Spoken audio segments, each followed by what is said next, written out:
কাজল কাজল কি হলো বলতো হঠাৎ করে? বড়দাই কাজল তাকাও, কাজল কাজল বড় বৌদিমণি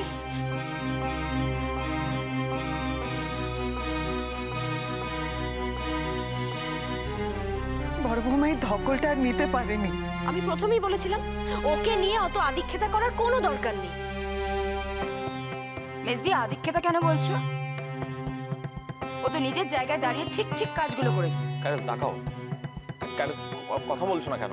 কাজল বড় বৌদিমণি তো এতটা পথ এসছে, ওর প্রতি যা যা গেছে আমি হলে তো পারতাম না।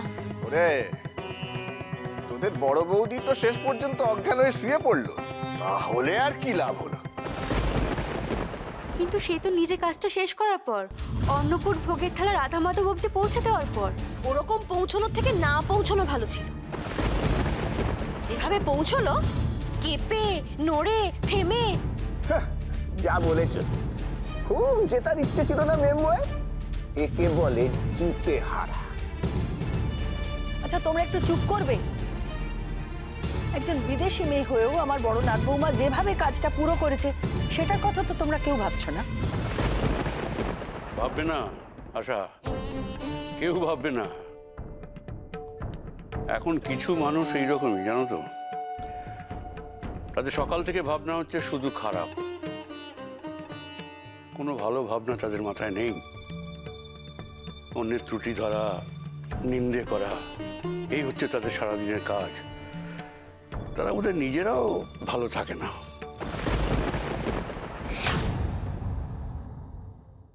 কাজল কাজল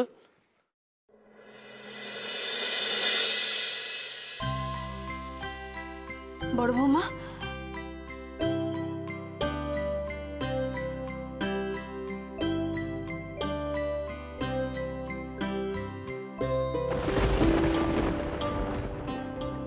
আস্তে আস্তে আস্তে আস্তে কাজল, আস্তে আস্তে আস্তে আস্তে, সাবধানে।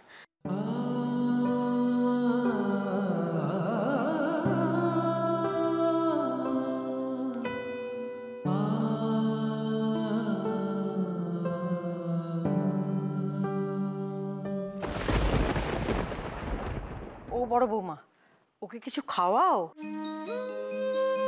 ও তো আবার অজ্ঞান হয়ে যাবে।